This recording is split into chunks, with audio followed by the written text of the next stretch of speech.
Hello, and welcome to our training video covering how to align your calendars and set up your availability for Navigate staff. This is for those employees who will be using Navigate to meet with students. The first stage here is to synchronize your staff calendar with your Navigate calendar. Navigate offers a really useful two-way synchronization between your Gmail calendar that GRCC provides you and any appointments that'll be coming in through Navigate. So the first step here is to go to this calendar icon on the left. If you don't see the calendar icon or you feel like you don't have access to do what you need to do, I encourage you just to look my name up at grcc.edu and fill out this Navigate service request, and I'll get back to you once we have the correct access provisioned. Back to the home page, we'll select calendar here. And once this loads, we'll synchronize it with our Gmail calendar so that the two systems talk to each other and we never get double booked. Up here on the right side of the calendar screen, we'll select Settings and Sync. You can see I'm already synced. Here's my staff email address, and you can see that it's synchronizing regularly. But if for the first time, you'll go ahead and select either New Sync or Sync Settings. And then it's going to ask you which calendar would you like to use for two-way calendar sync. This is going to auto-populate with a couple different options. Make sure you select your staff email address. So this should end in @grcc.edu. For those of you who have taken a class recently or are a student employee, you'll see perhaps your student email address listed here as well. Make sure you select the staff one. And then for the free busy sync, you'll want to select your staff email as well and click save. Then you'll get a confirmation and you're good to go. Now the two calendars will talk to each other. So then we're going to go back to the home screen and we're going to start setting up our availability. I like to use the analogy for availability of a bucket holding water. We have so many students who have the ability to access Navigate to schedule appointments with their assigned advisors, their college success coaches, and really with departments all across campus. With so many students accessing this and students really utilizing it, we need to make sure that our availability is set up correctly, because if there's a little crack in the bucket, the students who are the water in this analogy will find it and they will seep through, and you'll end up with appointments on your calendar either when you're on vacation or students that shouldn't be meeting with you. So you'll find that the availability the first couple times you set it up, it's very precise what it's going to prompt you to do. So make sure you work through it step by step. If you have any doubts and you want somebody to confirm your availability, please feel free to fill out that Google form here. I'd be happy to test it for you. So with the analogy completed, here is how you set up your availability for the first time. You'll select My Availability from the staff homepage. Again, if you don't have access to do this, please let me know. And then the first time, you'll select Actions and Add Time. You can see this brings up a menu. I'm going to zoom in here a little bit. So again, it's going to ask for a lot of things, and we're going to want to make sure that we get this right, just to make sure that the appointments are coming in as expected. First, it's going to ask you which days of the week would you like to meet. So let's just, for this example, assume that you work from 8 to 5, Monday through Friday. We'll go ahead and select Monday through Friday, 8 a.m. to 5 p.m. That looks right. Then it's going to ask you, how long is this availability active? So how long is this accurate for your schedule?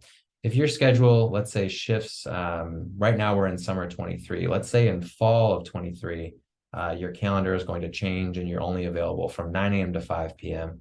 Then we want to make sure that this availability line ends at the end of summer. So the options we have here are forever, a custom range of dates, or just for a specific term. So we can go ahead and select summer 23. And then at the end of summer 23, this availability will no longer show. You could also go to a range of dates and set a custom end date to be the end of the summer term. It's entirely up to you. You also want to select your starting date. So if this isn't accurate right away, you'll want to make sure that we set this as a forward date. Let's say, for example, you're starting next Monday. You can go ahead and set it up that way. The personal availability link is a really useful tool within Navigate. You can see here actually behind this where it says personal availability link, and then there's this hyperlink right here. This is a hyperlink that you can send to students. You can put it in email signatures, and they can click on it and it'll bring them directly to your availability. So rather than selecting which department they want to schedule with and then which service they want and then finding your availability, this will bring them directly through to that. It's a very useful tool. And if you want students to see this line of availability using this link, then we would make sure that we say, yes, please add this to my personal availability link. If you want to use your personal availability link for something very specific and you don't want this to be lined, then we would just leave this unchecked. For now, I'll go ahead and check it. Then it asks what type of availability is this. I recommend selecting appointments and typically campaigns as well. So if you want students to be able to access this utilizing the appointment campaign feature, make sure this is selected. Similarly with the personal availability link, appointment campaigns will send the student a link encouraging them to schedule an appointment. When they select that link, it'll bring them to a scheduling workflow that shows just the availability lines that are associated with campaigns. If you're not really managing campaigns, you could unselect that and just offer this for appointments. In most cases, we don't use Navigate for drop-ins. If you have questions about that, feel free to let me know. It's something that we may be exploring in the future, but traditionally speaking, our availability lines only align with campaigns and for appointments. Next, it's going to select or ask you for the meeting type. This is where you'll select whether this is an in-person meeting or a virtual meeting.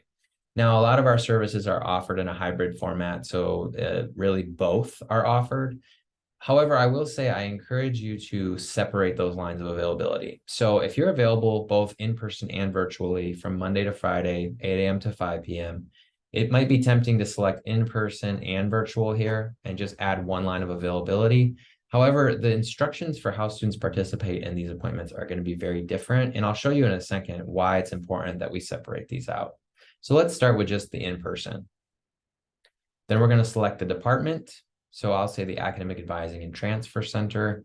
If you don't see your department listed, please let me know. And then the location. So we're going to go ahead and say this is the Academic Advising and Transfer Center on main campus. If you're doing virtual availability, just to point out, the location will still be the same physical location, even though it's a virtual appointment. The services here, you're going to select all services that you will be offering during this availability line slot. So for this, I'm just going to select one, I think, but you might find yourself adding maybe all of these or most of these. If you're not familiar with what services you should be offering, please talk to your manager.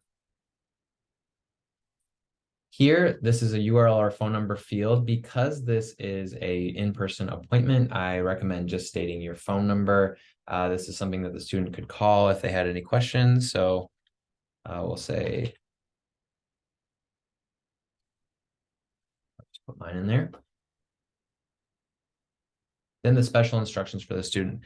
This is where we're going to tell the student how to attend the appointment. So when they schedule the appointment, they'll receive these instructions.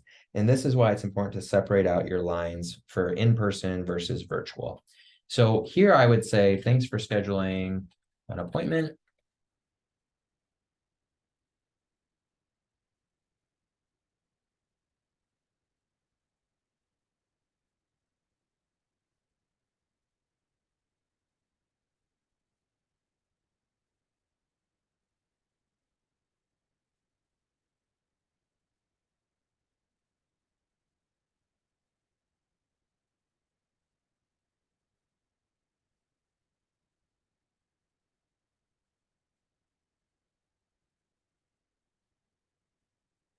Something like this.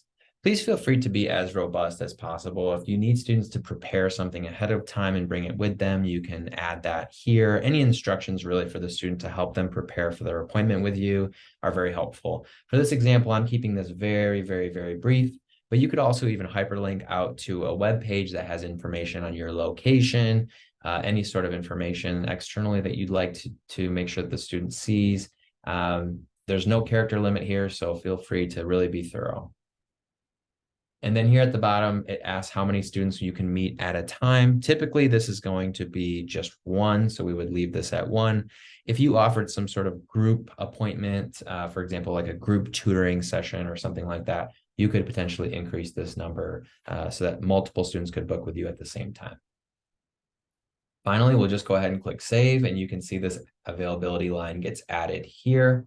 And then let's go through and add the virtual availability.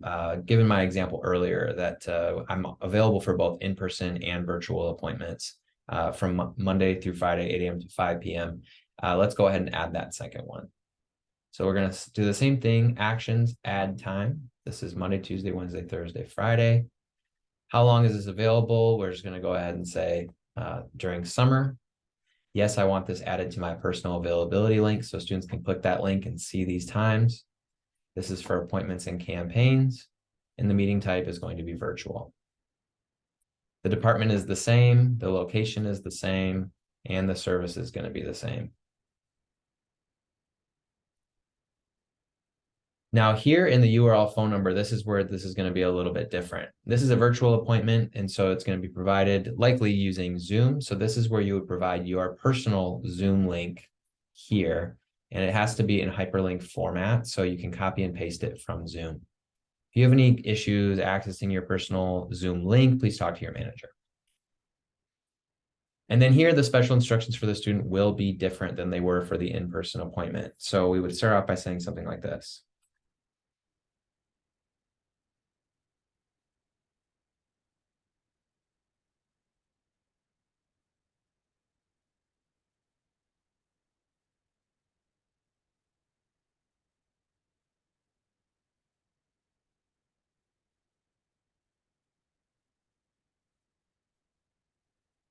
Again, I'm keeping it pretty brief here. Feel free to be more thorough than I am, but for the sake of this example, I'm just, this is what I'm going to write out.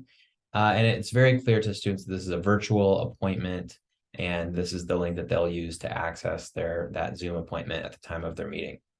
Again, we have the number of students we want per appointment. Typically, this is just going to be one, and we'll go ahead and click save. So then I can see I have two lines of availability. One is virtual, one is in person, and students will be able to start scheduling this service with me based on system parameters.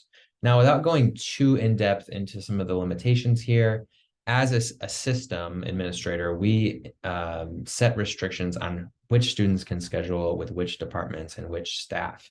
So if you're an advisor, there are some restrictions in the background requiring students only to meet with their assigned academic advisor, and they have to be free from some holds and some other things to make sure that they're eligible for this appointment. Your department should be very familiar with these restrictions and who can schedule. But once you have assigned students here and you have availability here, your assigned students will be able to start scheduling with you. Now, there are some departments where we don't require the student to be assigned to you in order to schedule. For example, in tutoring, students can schedule with any available tutor and automatically be matched with them based on the course that they're looking to schedule tutoring for and which tutors are available for that particular course. But in advising and in the College Success Center and some other departments, students must be assigned to you in order to be able to schedule. So again, there's the basics for setting up your availability and merging your calendar. Once you do this and you publish it, which is exactly what we've just done here, students will be able to start scheduling based on the start date that you set, and this system will automatically communicate with Google. So if you have any calendar blocks in Google, for example, you have a meeting that goes from 1 to 3 p.m. on a Monday, that will not be shown as available to students. So they won't be able to schedule at the same time as your meeting. So after you've done this, you can kind of set this and forget it.